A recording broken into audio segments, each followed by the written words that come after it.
War zone से खबर, यूक्रेनी फोर्स को जबरदस्त नुकसान पहुंचा है। 24 घंटे में 1555 सैनिक मारे गए। यूक्रेन के 2 दर्जन हथियारों का भी खात्मा हुआ है।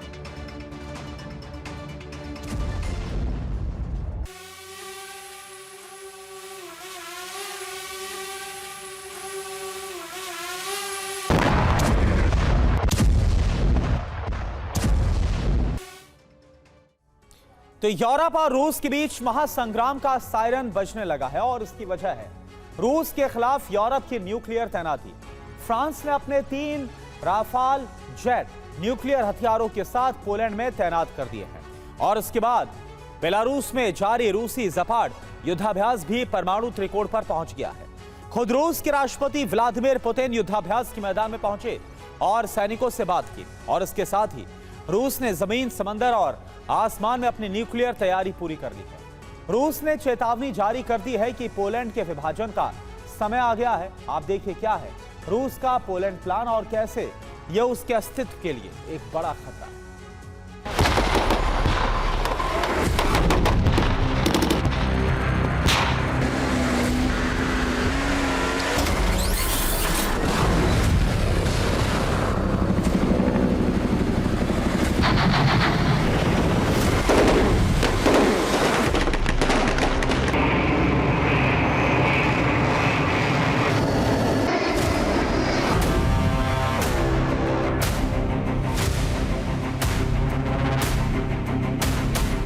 यूरोप में बीते 48 घंटे में ऐसे कई घटनाक्रम हुए जिनसे महासंग्राम की आशंका बढ़ने लगी है।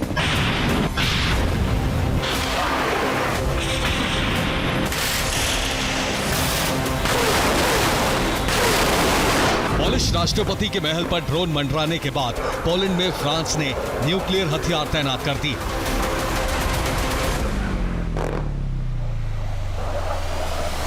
फ्रांस के 3 राफेल लड़ाकू विमान न्यूक्लियर वॉरहेड के साथ पोलैंड पहुंच चुके हैं।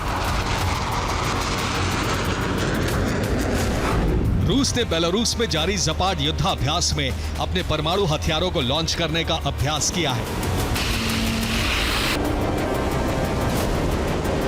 बेलारूस से बैरन सागर और आसमान तक रूस ने परमाणु हथियार तैनात कर दिए हैं।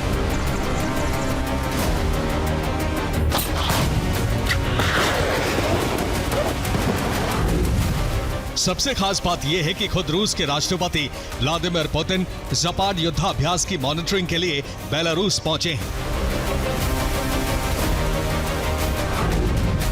पुतिन सेना की वर्दी में नजर आए और यह यूरोप के लिए अशुभ संकेत माना जा रहा है। बेलारूस में उनके साथ रूस के रक्षा मंत्री आंद्रे बेलाउसोव और बेलारूस के रक्षा मंत्री विक्टर खेनिन भी मौजूद रहे।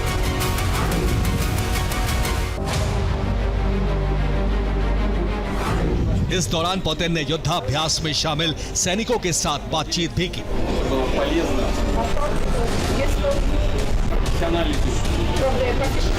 अब से पहले पुतिन उस वक्त सेना की वर्दी में नजर आए थे जब यूक्रेन के सैनिकों को कुर्स्क से बाहर कर वहां रूस का झंडा फहराया गया था।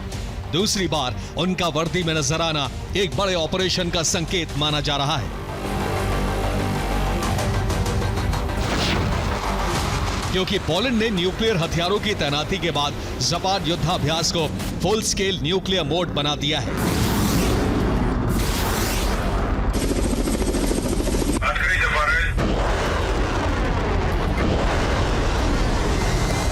नेटो अब तक जिस युद्धाभ्यास को रूटीन सालाना कार्रवाई मान रहा था वो अब खतरा बन चुका है।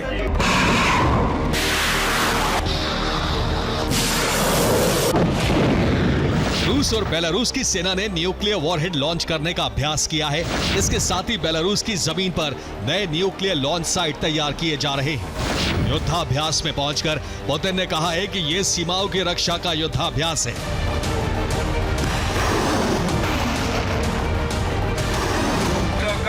यूरोप के नेटो देशों को जवाब देने के लिए पुतिन ने बेलारूस के साथ साथ समंदर और आसमान में भी अपने न्यूक्लियर हथियार तैनात कर दिए हैं।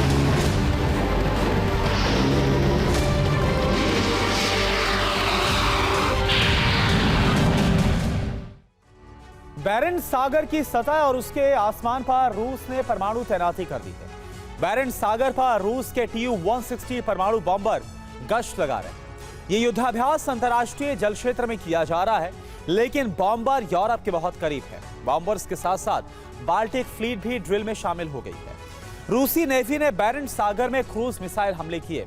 रूसी युद्धपोत से मॉक टारगेट पर अचूक हमला किया गया। रूस ने कहा कि यह ड्रिल जापान युद्धाभ्यास का हिस्सा है, लेकिन इसे न्यूक्लियर ट्राइड की तैनाती माना जा रहा है।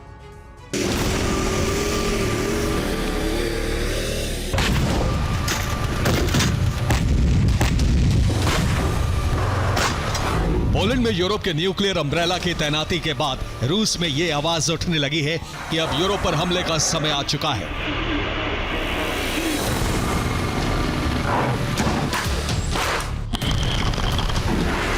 रूस के एक सीनेटर ने पोलैंड को सीधी धमकी जारी कर दी है।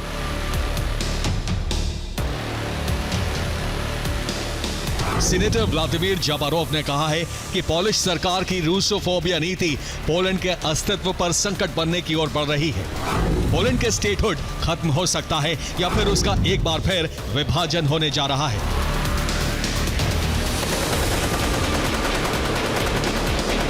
पोलैंड से रूस की पुरानी दुश्मनी है। दूसरे विश्व युद्ध के दौरान पोलैंड में एक कहावत भी बनी, जिसके मुताबिक जर्मन को मारना पोलिश नागरिक का कर्तव्य है और रूसी को मारना सुख।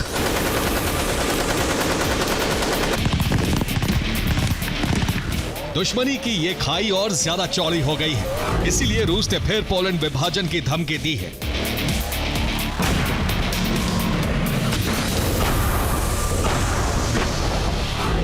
पोलैंड का पहला विभाजन 1772 में हुआ था। उस वक्त देश को पोलिश लिथुआनियन कॉमनवेल्थ कहा जाता था। तब रूस, रशिया और ऑस्ट्रिया ने पोलिश लिथुआनियन कॉमनवेल्थ पर हमले किए। 1795 के हमलों में पोलैंड का अस्तित्व खत्म हो गया था। 1918 में फिर से यूरोप के नक्शे पर पोलैंड उभरा। रूस ने कुछ इसी तरह की धमकी पोलैंड को दी है। सवाल यह है कि रूस पोलैंड का विभाजन करेगा या फिर उसका अस्तित्व मिटा देगा।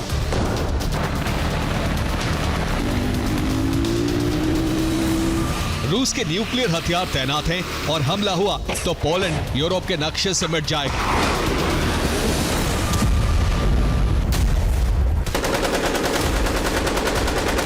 लेकिन इससे महाविनाश शुरू हो जाएगा। इसीलिए रूस पोलैंड में शांति भंग करके उसे संकट में डाल सकता है और इसके लिए उसका टूल बन सकती है एक पोलिश राजनीतिक पार्टी।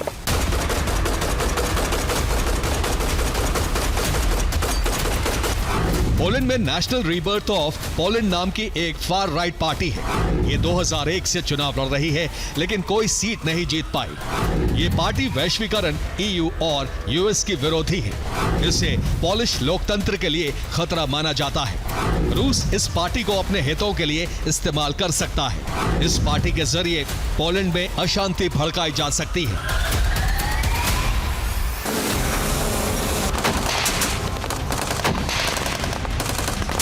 यानी रूस उसी तरह की नीति अपना सकता है जैसी युगोस्लाविया के खिलाफ अमेरिका ने अपनाई थी, और आज वो यूरोप के नक्शे पर नहीं है।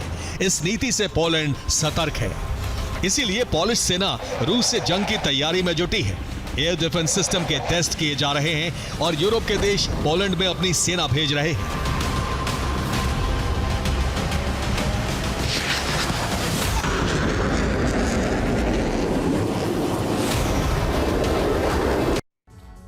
फ्रांस, चेक रिपब्लिक और ब्रिटेन के बाद अब स्पेन और जर्मनी भी पोलैंड में सैन्य तैनाती कर रहे हैं। स्पेन से टैंक्स और सैन्य वाहनों की ब्रिगेड फ्रांस और जर्मनी होते हुए पोलैंड पहुंचने वाली है। इसे नेटो की तरफ से अतिरिक्त सैन्य तैनाती कहा जा रहा है और इसके साथ ही जर्मनी के रैमस्टीन बेस से भी सेना की एक बटालियन और टैंक ब्रिगेड पोलैंड पहुंचने वाली है। दोनों देशों से सेना की रवानगी हो गई है।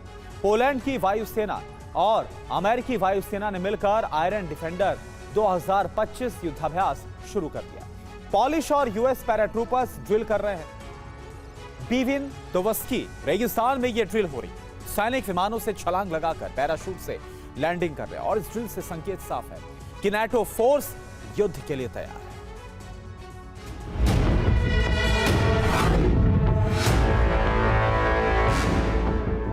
ये उन्हीं सैन्य वाहनों का काफिला है जो पोलैंड के लिए निकले हैं।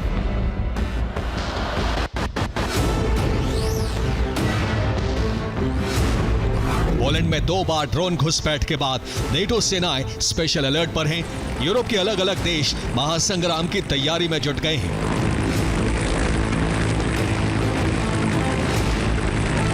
रूस के खिलाफ नेटो फोर्सेस का जमावड़ा पोलैंड में बढ़ता जा रहा है। रूस ने भी खतरे को भांपकर अपने परमाणु हथियार तैनात कर दिए हैं।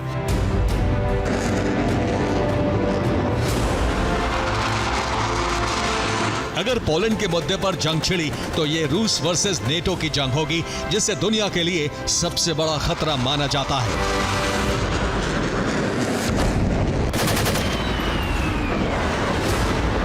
Bureau report, TV9 Bharatvarsh.